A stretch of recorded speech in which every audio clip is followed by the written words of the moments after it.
Very good morning, student. Now we are going to see the overhead distribution में एक third lecture हम लोग देखने जा रहे हैं स्टूडेंट। हम लोगों ने लास्ट 2 लेक्चर्स में थियरी फिनिश किया। अगर आपको थियरी अच्छे से समझ में आएगा स्टूडेंट तो ही आप क्वेश्चन अच्छे से कर पाओगे।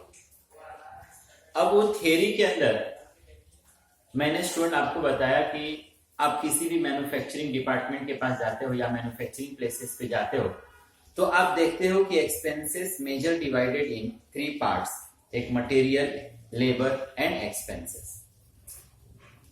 फिर इस एक्सपेंसेस को देखते हो कि 2 पार्ट किया गया है, डायरेक्ट और इनडायरेक्ट।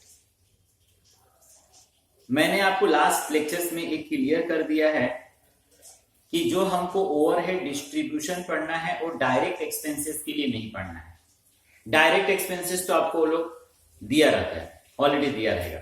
हमको इनडायरेक्ट के लिए पढ़ना है। अब इनडायरेक्ट में भी देखोगे कि आपके पास मटेरियल्स है, आपके पास लेबर है और यहां पर एक्सपेंसेस है। अब इस चैप्टर्स में हम लोगों को जो क्वेश्चंस करना है स्टूडेंट, तो यहां पर कुछ कॉमन एक्सपेंसेस होगा और उस कॉमन एक्सपेंसेस से रिलेटेड कुछ एडिशनल इंफॉर्मेशन होते हैं। उसी एडिशनल इंफॉर्मेशन के बेसिस पर हम उस एक्सपेंसेस को डिपार्टमेंट के अंदर क्या करते हैं, अलग अलग डिपार्टमेंट में क्या करते हैं, डिवाइड करते हैं एंड डिपार्टमेंट वाइज हम अपना एक्सपेंसेस क्या करते हैं, फाइंड करते हैं। मैं फिर से रिपीट कर दूं, क्वेश्चंस में क्या करना है आपको, तो आपको वो लोग कुछ कॉमन एक्सपेंसेस देंगे। अब कॉमन एक्सपेंसेस मतलब वह एक्सपेंसेस जो सर्टन पर्टिकुलरली किसी एक डिपार्टमेंट के लिए खर्चा नहीं हुआ, इसके लिए मैं कॉमन एक्सपेंसेस बोल रहा हूं। सपोज हमारे पास मोर देन 1 डिपार्टमेंट्स है और कोई एक्सपेंसेस हम लोगों ने किया है और हम खुद कंफर्म नहीं है कि किस डिपार्टमेंट के लिए कितना, तो उसी को हम कॉमन एक्सपेंसेस बोलेंगे जो मोर देन 1 डिपार्टमेंट के लिए हुआ है। अगर हम खुद कंफर्म रहे कि ए एक्सपेंसेस इस डिपार्टमेंट के लिए, ए एक्सपेंसेस इस डिपार्टमेंट के लिए, ए एक्सपेंसेस इस डिपार्टमेंट के लिए, तो हम लोगों को डिवीजन करने की जरूरत ही ना पड़े और कैलकुलेशंस करने की जरूरत ही नहीं पड़ेगा। तो इस क्वेश्चंस में स्टूडेंट आपको कुछ एक्सपेंसेस रहेगा और उसी से रिलेटेड आपको एडिशनल इंफॉर्मेशन रहेगा और उस एडिशनल इंफॉर्मेशन के बेसिस पे आपको उस अमाउंट का क्या करना है, उस एक्सपेंसेस का क्या करना है, आपको डिवीजन करना है उस एडिशनल इंफॉर्मेशन के बेसिस पे। तो अब यहां पर मैं नंबर्स ऑफ टाइम नोटिस करता हूं कि कितने बार स्टूडेंट को रेशियो में अमाउंट डिवाइड करने में ही प्रॉब्लम्स होता है और इस चैप्टर्स में हमको वही करना है।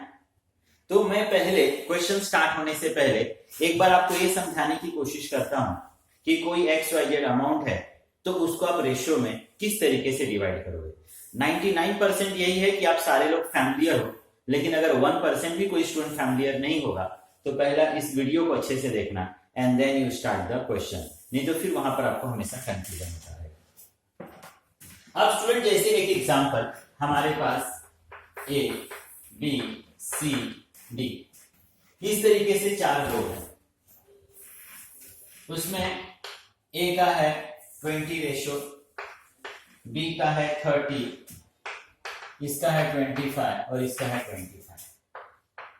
सपोज एक एग्जांपल बोल रहा हूं, ये 10,000 रुपीज है।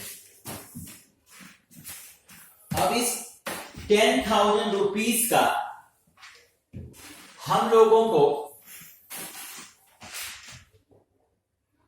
In terms of rupees information नहीं दिया है कि आप ए को कितना दे दो, बी को कितना दे दो, सी को कितना दे दो, डी को कितना दे दो। हमारे पास उससे रिलेटेड एक एडिशनल इंफॉर्मेशन दिया है। 10,000 रुपीज है, मुझे ए को उसमें से 20% हिस्सा देना है, समझो कि बी को 30 पार्ट देना है, सी को 25 देना है और डी को भी 25 देना है। तो मैं बोलता हूं कि रेशियो में डिवाइड कर, मतलब आप करते क्या हो, इन सबको प्लस कर लेते हो, इन सारे रेशियो को ना आप प्लस कर लेते हो। तो आप 20 प्लस 30 50 25 25 ये हो गया 100। तो आप करते क्या हो, 10,000 को 100 से डिवाइड कर देते हैं, तो 1 सेकेंड आपको कितना मिलेगा 100। तो 10,000 को 100 से डिवाइड किया, 100 मिला। फिर एक नॉर्मल स्टूडेंट करता क्या है, 100 कैसे पे लिखेगा, अच्छा इसका 20 रेशियो था हमारे, तो 20 से इंटू कर देगा, तो इसको मिल गया 2000 रुपीज। अच्छा इसका 30 रेशियो था हमारे, तो डिवाइड करके 100 आया था ना, तो 100 इंटू 30, तो इसका कितना हो गया 3000 हो गया। अच्छा 100 आया था ना, इसका 2500 हो गया, और इसका भी 2500 हो गया। तो इस तरीके से ना नॉर्मली स्टूडेंट करता है, मतलब स्टूडेंट करता है क्या है, सारे रेशो को प्लस कर देता है, जिस अमाउंट को डिवाइड करना रहता है उनके बीच में उस अमाउंट को उस रेशो से प्लस कर देता है, जो उसको मिला अब एक एक से उसको क्या करने लगता है, इंटू करने लगता है। अब स्टूडेंट यहां पर हम कर क्या रहे हैं, ऐसा क्यों करते हैं, तो अगर मैं इजी लैंग्वेज बोलूं तो इसको इस तरीके से बोल सकता हूं कि देख स्टूडेंट, सपोज आपको किसी ने 10,000 रुपीज लाके दिया और उसने बोला इस 10,000 को ए बी सी और डी के बीच में डिस्ट्रीब्यूट कर दो। उसने इन टर्म्स ऑफ रुपीज आपसे बात नहीं की। अगर इन टर्म्स ऑफ रुपीज बोलता कि देखो 2000 ए को दे देना, 3000 बी को दे देना, सी को 2500 देना और डी को 2500 देना, वो ऑलरेडी अमाउंट का डिवीजन बता के जाता तो आपके लिए काफी इजी था। उसने थोड़ा सा इनडायरेक्टली बोला, उसने 10,000 दिया और बोला ए को इसमें से 20% दे देना या इसका 20वां हिस्सा दे देना, बी को इसका 30वां हिस्सा 30 वाला हिस्सा दे देना, सी को इसमें का 25% हिस्सा दे देना और डी को भी 25% हिस्सा दे देना। अब आपके सामने एक क्वेश्चन क्रिएट हो गया कि अरे ये तो अमाउंट बताया नहीं, ये तो बोला 10,000 का 20वां हिस्सा दे देना, 10,000 का 30वां दे देना, 10,000 का 25 दे देना, 10,000 का 25 देना। तो आपने एक नॉर्मल यहां दिमाग क्या चलाया कि 10,000 रुपीज है, मुझे इन 4 लोगों को बांटना है, मेरे को इसको ए को उसका 20वां हिस्सा देना है, इसको 30वां देना है, इसको 25 और इसको 25, 25। अगर कोई मुझे इसका एक हिस्सा बता देता ना, एक हिस्सा, इस 10,000 का एक हिस्सा मतलब कितना, तो ये मेरे लिए इजी हो जाता है। मुझे पैसा 4 लोगों में बांटना है, 20%, 30%, 25। मैंने सबको पहले प्लस कर दिया कि एक्चुअल में ये 10,000 कितना हिस्सा है, तो 100 मालूम पड़ा। तो मालूम पड़ा कि 10,000 जो है वो टोटल 100 हिस्सा है। तो मैं 10,000 को 100 से डिवाइड कर दिया, तो मुझे एक हिस्सा समझ में आ गया। अब मुझे ए को कितना देना है, 20 हिस्सा, तो 100 इंटू 20 कर दिया। एक हिस्सा मतलब कितना 100, बी को कितना देना है 30, तो 100 इंटू 30 कर दिया। एक हिस्सा मतलब कितना 100, सी को कितना देना है 25, तो 100 इंटू 25 कर दिया, एंड सो ऑन। मतलब आप क्या करोगे, सारे रेशो को प्लस कर दोगे, जिस अमाउंट को डिवाइड करना है तो उस अमाउंट को जो रेशो प्लस करके तुमको मिला उससे डिवाइड कर दोगे, तुमको एक हिस्सा मालूम पड़ जाएगा, फिर एक एक के हिस्से से आप क्या कर दोगे, उसको मल्टीप्लाई। अब कभी कभी ना स्टूडेंट, जैसे मैंने बताया कि आपने 10,000 डिवाइड करना था 100 हिस्सा, 100 से डिवाइड किया, एक हिस्सा मालूम पड़ा, फिर 100 लिखते गए, इससे इससे इससे मल्टीप्लाई करते गए। कभी कभी ना स्टूडेंट थोड़ा सा देखो प्रॉब्लम होता है, ए है, बी है, सी है और डी है। सपोज मुझे इसको 140 हिस्सा देना है, इसको 123 देना है, इसको 122 देना है और इसको 111 देना है।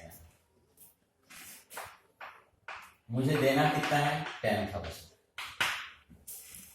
तो मैंने क्या बताया आपको, ये सारे रेशो को पहले आप प्लस कर लें, सारे रेशो को प्लस, तो 140 प्लस 123, 122, 111, 496। ओके स्टूडेंट, तो फिर से वही प्रोसीजर, आप 10,000 लिखोगे, 10,000 को 496 से आप डिवाइड करोगे। अब देखो आपका 10,000 डिवाइड बाय 496। स्टूडेंट जब आप डिवाइड करते हो ना तो आपको इस तरीके से मिला 20.16129032225। अब एक हिस्सा मतलब इतना। अब बार बार इसको कैलकुलेटर पे लिखकर एक एक से इंटू करना ये स्टूडेंट के लिए डिफिकल्ट होता है। तो आपने क्या करना है, थोड़ा सा शॉर्टकट, 10,000 को 496 ये टोटल हिस्सा है, आपने डिवाइड कर दिया। जो भी आया ना स्टूडेंट, डिवाइड करने के बाद जो आया ना 2 टाइम मल्टीप्लाई का साइन प्रेस कर, 1 और एक 2। पहला वाला रेशो क्या है स्टूडेंट, 140 है। अब तू कैंसिल पे, अब आप कैंसिल पे 140 लिखो स्टूडेंट और इक्वल टू का साइन प्रेस कर। अब आ जाएगा 2822.5, तो आप इसको 3 कर दो। अब दूसरा कोई साइन प्रेस मत करना स्टूडेंट। नेक्स्ट आपका रेशियो क्या है, 123। आप कैलकुलेटर पे 123 लिखो और फिर से इक्वल टू का साइन प्रेस कर दो। तो ये हो गया 2479। थर्ड वन रेशियो क्या है स्टूडेंट, 122। कैलसी पे कोई साइन प्रेस मत कर, 122। ये हो जाएगा 2459। एंड थर्ड वन है स्टूडेंट 111। आप 111 कर दो तो मालूम पड़ा 2237। अब ये सारे अमाउंट फ्रैक्शन में थे तो एक बार आप प्लस करके देख लेना कि आपका अमाउंट टोटल 10,000 हो रहा है कि नहीं। अगर नहीं होता होगा तो कहीं पर 1 रुपीज 2 रुपीज प्लस माइनस करके आपको उसको राउंड फिगर करना है। अब जैसे यहां पर 60 और यहां पर 37 का क्या हो जाएगा, 38। तो 2823 2479 2460 2238 ये स्टूडेंट हो गया आपका 10,000। मतलब मैं फिर से शॉर्टकट बताऊं, मैंने बार बार आपको समझाया कि इस चैप्टर में मुझे करना क्या है। इसी तरीके से मुझे लोग अमाउंट देंगे, उससे रिलेटेड मुझे कुछ रेशियो देंगे, इस अमाउंट को मुझे उसी रेशियो के हिसाब से डिवाइड करके डिपार्टमेंट के अंदर लिखना है। तो रेशियो में कभी कभी स्टूडेंट गलती करता है, उन्हीं के लिए मैंने ये बताया। आप सारे रेशियो को प्लस कर लेना, जिस अमाउंट को आपको डिस्ट्रीब्यूट करना है उसको उस रेशियो से डिवाइड कर देना। आप 2 टाइम मल्टीप्लाई का साइन प्रेस करना, 2 टाइम मल्टीप्लाई का साइन प्रेस करना, और फिर जो एक एक रेशियो है ना उसको कैलसी पे लिखते जाना इक्वल टू का साइन। दूसरा कोई साइन प्रेस मत करना। एक हो गया, फिर से सेकंड रेशियो को लिखना इक्वल टू का साइन, फिर से थर्ड रेशियो को लिखना इक्वल टू का साइन। मतलब बार बार डिवाइड करने के बाद जो आया उसको लिखकर इक्वल टू करने की जरूरत आपको नहीं है। थोड़ा सा आपका वर्क क्या हो जाएगा, इजी। जैसे अगर मैं यहां की भी बात करूं तो 10,000 था, सबको मिलाकर कितना था, 100 से डिवाइड किया तो 10,000 था, आपने 100 से डिवाइड किया, 100 आया। 2 टाइम मल्टीप्लाई का साइन। पहला वाला रेशियो क्या है, 20 ना स्टूडेंट, तो आप 20 लिख और सिर्फ इक्वल टू का साइन प्रेस कर, 2000 आएगा। दूसरा वाला रेशियो क्या है, 30, आप 30 लिख इक्वल टू का साइन प्रेस कर, 3000। थर्ड वन स्टूडेंट क्या है, 25 लिख इक्वल टू का साइन प्रेस कर, and so on. Understood student? Very good, thank you. Next lecture we'll start the question answer.